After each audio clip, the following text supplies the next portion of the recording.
This is not a horrible hamstring, but if you look at his face here as he walks to the bench. Not horrible, they said. Then the MRI came back. Grade 2 tear. Season over. Luka Doncic went down on national television, and the mockery started before he even reached the locker room. Players, media figures, fans, and the league itself all took their shots. Here's what really happened, and why it's worse than it looks. The night it all went wrong. April 2nd, 2026. The Los Angeles Lakers traveled to Paycom Center in Oklahoma City for a late regular season Western Conference matchup. This was not a throwaway game. The Lakers came in at 50 wins and 27 losses, sitting at the number 3 seed in the West. They had clinched the Pacific Division. They had a real shot at home court in the first round. And the man leading them into that game was the most dominant scorer on the planet. Luka Doncic was leading the entire NBA in scoring at 33.5 points per game. He ranked third in assists at 8.3 per game. He ranked second among all guards in rebounds at 7.7 per game. He had just completed one of the greatest individual months in NBA history. Over 600 points scored in March, a mark only reached 10 times by any player ever. 13 straight games with at least 30 points, 7 games with at least 40, a 51-point explosion against Chicago, and a 60-point performance in Miami. The Western Conference named him Player of the Month without a debate. This was a man at the absolute peak of his powers. And then came Oklahoma City.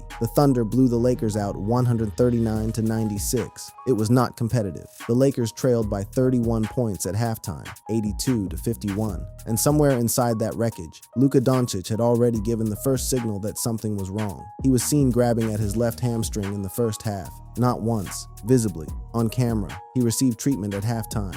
The medical staff evaluated him, cleared him to play, and back out he went. Then, at the 7-minute and 39-second mark of the third quarter, the night changed completely. Luka drove toward Thunder defender Jalen Williams, planted his left leg on a deceleration move, lost control of the ball, and immediately grabbed the back of his left thigh. He doubled over. He went down to the court. He lay there for a moment with his hands over his face during a timeout. When he eventually got up, he was limping, and by the time he reached the baseline, it was clear he was not coming back. This is not a horrible hamstring, but if you look at his face here as he walks to the bench. The broadcaster tried to soften it in real time, but the face said everything the words were, trying to avoid. This looks like he is extremely frustrated and disappointed. Frustrated, disappointed, 2 words that do not begin to describe what was happening to Luka Doncic at that moment, not just physically, but in terms of what this injury meant for everything he had spent the entire season building. Luka finished the game with 12 points on 3 of 10 shooting, including 1 of 7 from 3, 4 rebounds, 7 assists, 1 steal, and 6 turnovers in 26 minutes. He did not speak to the media afterward. He was seen pulling a compression sleeve up over his left thigh on his way to the team bus. The locker room went quiet. LeBron James, standing nearby on the court moments before, had watched the whole thing unfold. He really is. He's a great playmaker in the short roll. Let's hope this is nothing. Let us hope it is nothing, the broadcaster said. But in that building, in that moment, nobody actually believed that. This was the same left hamstring that had already sidelined Luka 4 games before the All-Star break. A grade 1 strain he had recovered from earlier in February 2026. He had come back from that one. He had returned and played through lingering soreness in late March. He had pushed through the discomfort to get back on the court and continue building what was shaping up as one of the most decorated individual seasons in recent Lakers history. And now, on the same hamstring, in the third quarter of a 31-point loss, the whole thing had unraveled. The next morning, April 3rd, 2026, an MRI was performed in Dallas. The results removed all doubt. Grade 2 left hamstring strain, a partial tear of the muscle fibers located high on the hamstring near the glute, one of the more serious locations for this type of injury and one of the harder spots to recover from quickly. This was not a tweak. This was not a precaution. This was a structural injury to a muscle that he had already damaged once this season. The Lakers made it official. Luka Doncic was out for the remainder of the regular season, with his playoff status listed as uncertain and indefinite. ESPN's Shams Charania and Dave McMenamin reported it together. Los Angeles Lakers star Luka Doncic is out indefinitely due to a left hamstring injury. He will miss the remainder of the regular season, and his status is uncertain beyond that. Injury analyst Jeff Stotts put the average NBA recovery time for this type of injury at approximately 35 days. The playoffs begin April 18th. Run that math. A 35-day recovery from April 2 puts a return somewhere around May 7. That is not the first round. That is not the first game of the second round. That is a best-case scenario where Luka Doncic walks back onto the court in the middle of what would need to be a deep playoff run against teams that had a full month to figure out how to beat the Lakers without him. And while all of this was landing, while the MRI results were being processed and the playoff scenarios were being mapped out, JJ Redick met the media. We'll do an MRI tomorrow, left hamstring. We'll know more tomorrow. 8 words for the injury update: calm, measured. But what came next was where it started to get uncomfortable. It was discussed at halftime. Thought we'd give those guys about 6 minutes, and then we were going to, if we didn't cut into the lead, we were going to pull them. And obviously it was around that time that I don't remember the exact time, but that happened. 6 minutes. The plan in a 31-point blowout was to give Luka Doncic 6 minutes in the second half, on a hamstring he had grabbed at in the first half, and pull him if the deficit did not shrink. The injury happened inside that window, and the internet had something to say about every second of it. Critics called the decision to play Luka in that situation baffling, inexplicable, and outright negligent. Radio segments went directly after Redick. Social media accounts placed the blame squarely on the coaching staff. The logic was straightforward, and it was not subtle. You are down 31 points, your franchise player has a documented hamstring history on that exact leg, and you send him back out there. The questions that followed were sharp, and Redick did not have an answer that fully satisfied anyone. The Lakers went 7-6 in the 13 games Doncic had missed earlier this season. Their offensive rating dropped from 120.9 to 114.2 per 100 possessions in his absence. Their net rating turned negative. That is the difference between a championship caliber offense and a league average one. And now, in the most important stretch of the season, they were going to have to live in that league average version of themselves for the foreseeable future. The pile-on. Now here's where it gets uncomfortable, because while Luka was being helped off the court and the Lakers were absorbing a 43-point loss, something else was happening at the same time. The takes were loading, and some of the things said about Luka Doncic on the night of his worst injury of the season were not kind, not measured, and not fair. He looks like he's in a lot of pain now. Because they have been healthy. That hamstring. He was in pain, visible, undeniable, broadcast on national television pain, and it was still not enough for some people in the room. Stephen A. Smith, on the night of the injury, raised his eyebrows on air at the fact that Luka had been grabbing at his hamstring in the first half, and yet had still been scoring. He wondered aloud whether what people were seeing early in the game was genuine or exaggerated. Let that land. A man who would the very next morning be confirmed with a partial muscle tear via MRI was being questioned about the authenticity of his pain while he was still limping to the locker room. That is where the bar was set for Luka Doncic on April 2nd, 2026. Not concern, not benefit of the doubt, suspicion. Then came the fan. During the game, while Luka was on the floor or shortly after going down, a courtside fan at Paycom Center heckled him directly. The reported comment was along the lines of, "Now you know what it feels like to play defense." A paying spectator, courtside, directed that comment at a man on the floor with a partial muscle tear. Austin Reeves did not let it pass. He walked directly at that fan and said, and these are his exact words, "Shut the up. He's fing hurt. Have some fing respect." LeBron James stood nearby. Reeves was pulled away before it escalated further. The clip spread across every platform within hours. That moment reveals something important about the environment surrounding Luka Doncic in the 2025-26 season. His own teammate had to physically intercept him from confronting a paying fan inside the arena, while Luka was still on the floor with an injury. That does not happen with universally beloved players. That happens when years of criticism, conditioning debates, defensive ratings, weight narratives, and trade fallout have built up a specific kind of public sentiment around a person, a sentiment that has permission to laugh when things go wrong. The conditioning angle was not new. When Luka was still in Dallas, reports had come out that he had climbed into the high 260 pounds in weight, and those same reports cited his diet and conditioning as a contributing factor to the trade conversations that eventually sent him to Los Angeles. He committed to a complete physical transformation in the 2025 offseason. Strict diet, intermittent fasting, cardio, going gluten-free, and arrived at training camp at around 230 pounds, visibly leaner, noticeably more athletic. The results on the court were undeniable from day one. But by late 2025 and into 2026, analysts were noting that he appeared to be carrying more weight again. That perception, accurate or not, gave certain voices renewed permission to connect his body composition to his injury history. Experts like Chris Mannix and Rachel Nichols had already publicly called his defense the problem with the Los Angeles Lakers and described it as unfixable. Emmanuel Acho had gone further, accusing both Luka and LeBron of not respecting head coach JJ Redick and linking it to locker room tension that he said was affecting the entire team. That particular take, delivered on national television, added another layer to the pile of narratives that were being stacked on top of the man all season long. And then there was the viral sideline confrontation from March 2026. During a game against the Golden State Warriors, Luka was subbed out and appeared visibly frustrated on the sideline. He pulled his arm away from Redick during a conversation. Jared Vanderbilt stepped in before it went further. Clips spread immediately. YouTube titles declared Lakers crisis, Luka issues ultimatum, and fire JJ Redick. Insider reporting later clarified it was a one-off heated moment in a high-pressure season with no real underlying rift, but the narrative had already escaped. Emmanuel Acho used it as further evidence that Luka and LeBron were undermining their coach. It was picked up, it was amplified, it was repeated, and it fed the growing portrait of a player who was not just injured, but problematic. The technical foul situation added the final stroke to that portrait. Luka accumulated 16 technical fouls this season, triggering an automatic one-game suspension in late March or early April 2026. That suspension alone was not the headline. The headline was what happened before it. The NBA had previously overturned an earlier technical foul via a Lakers appeal, specifically to prevent Luka from missing games near the 65-game awards eligibility threshold. The reaction from the media was immediate. Skip Bayless called the overturn ridiculous. Analysts across the board accused the league of putting its business interests and television ratings above the consistency of its own rulebook,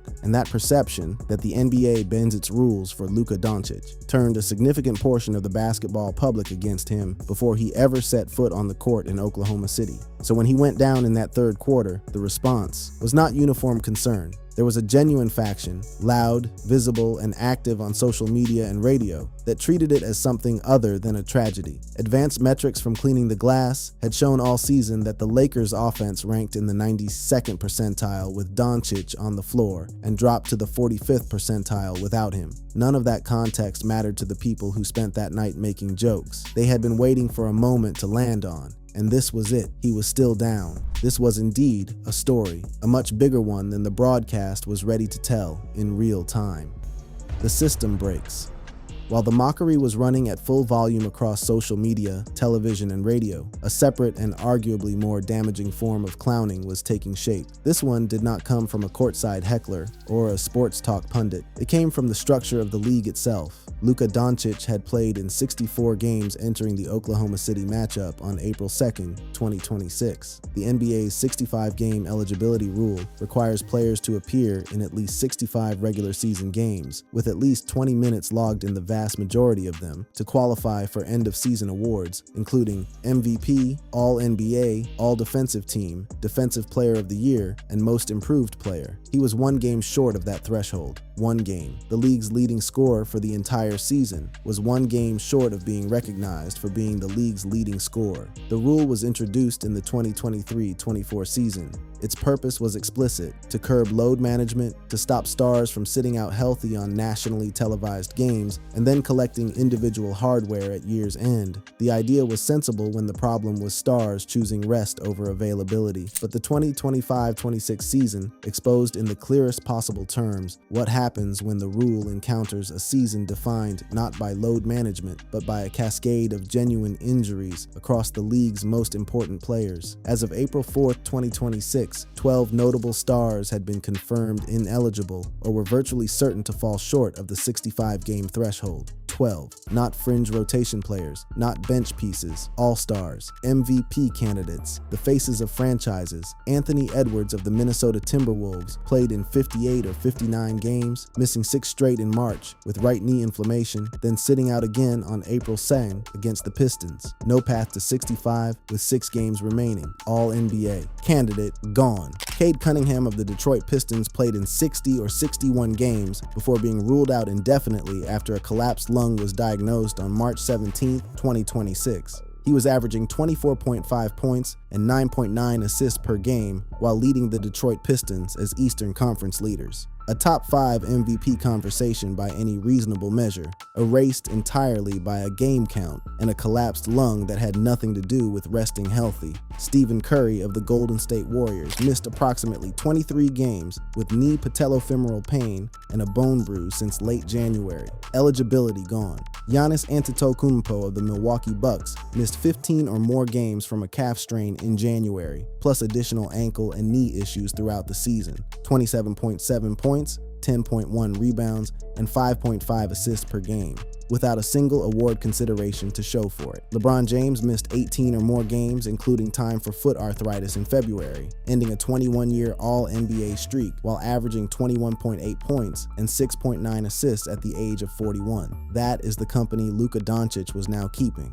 And in the face of all of it, the commissioner of the NBA stood up at a Board of Governors meeting in March 2026 and defended the system. Adam Silver's exact statement, "I think it is working. I'm not ready to say because there is a sense of unfairness for one player that the rule doesn't work." He acknowledged sympathy for injury cases. He credited the rule for reducing the number of stars sitting out healthy on nationally televised games. He held the line, and the backlash from across the league was immediate. Jaylen Brown went to Twitch and called out what he saw as a fundamental hypocrisy from both players and fans. His words, "It's funny because once again, people move the bar. When it first became a 65-game rule, everybody was in support of it. Now, the popular opinion is it is time to get rid of it." Brown said he had never fully loved the 65-game number himself. He would have preferred 62, but he defended the core concept. You can't have dudes playing 45, 50 games and winning first-team All-NBA. Their numbers would be better because they only played half the season. And in the middle of that defense, he paused to acknowledge what Luka had been doing all season.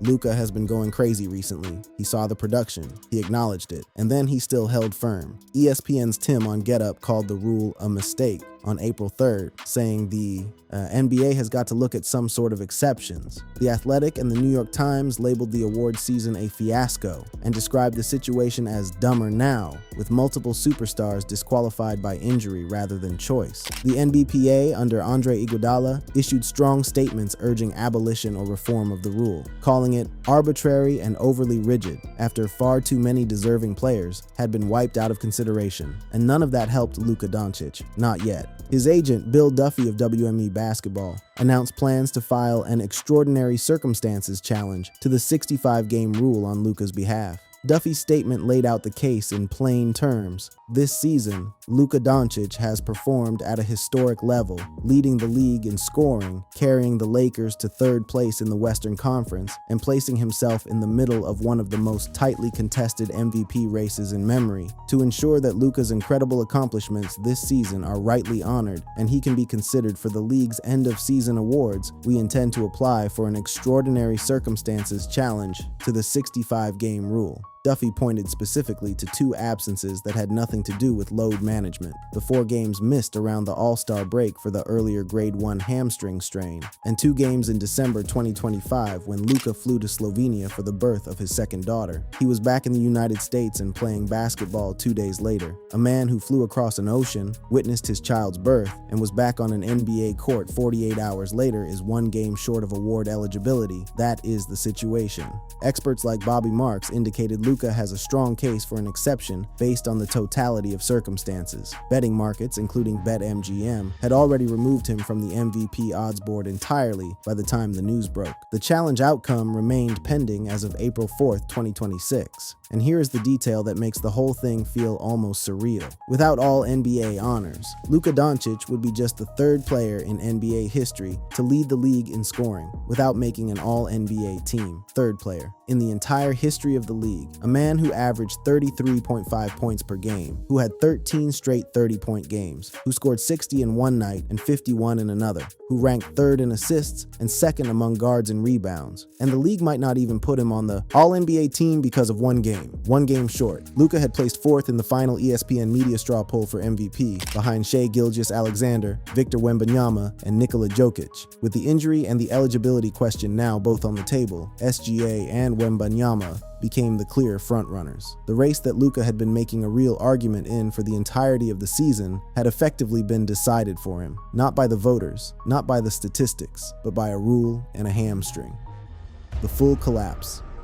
People spent a lot of time in April 2026 talking about the hamstring, the grade of the tear, the recovery timeline, the playoff implications, the 65-game rule, the coaching decision. All of that is relevant. But most of those conversations missed the larger picture entirely, because while the basketball world was busy dissecting a muscle, Luka Doncic was dealing with the simultaneous unraveling of multiple major areas of his life at the exact same moment, and he was still putting up historic numbers through all of it. On March 10th, 2026, Luka confirmed to ESPN that he had ended his engagement with longtime partner Ana Maria Goltes, a Slovenian model he had known since childhood and dated since 2016. They got engaged in July 2023. They shared 2 daughters, Gabriella, born November 30th, 2023, and Olivia, born December 4th, 2025, in Slovenia. Goltes had filed a petition in Los Angeles County Superior Court seeking child support and attorney fees. Hours after the filing was reported, Luka went to ESPN and confirmed the separation publicly. He said he had no idea the California filing was coming. He accused Goltes of choosing the wrong jurisdiction specifically to receive more financially favorable treatment, arguing that the children reside in Slovenia and that he is not a California resident. He stated he had continued paying all expenses for his daughters without limitation. His public statement on March 10th, 2026 read, "I love my daughters more than anything, and I've been doing everything I can for them to be with me in the US during the season, but that hasn't been possible. So I recently made the tough decision to end my engagement. Everything I do is for my daughter's happiness, and I will always fight to be with them and give them the best life I can." He called basketball his therapy, his peace. Think about what that means. The man averaging 33.5 points per game was describing the court as the place he goes to escape from.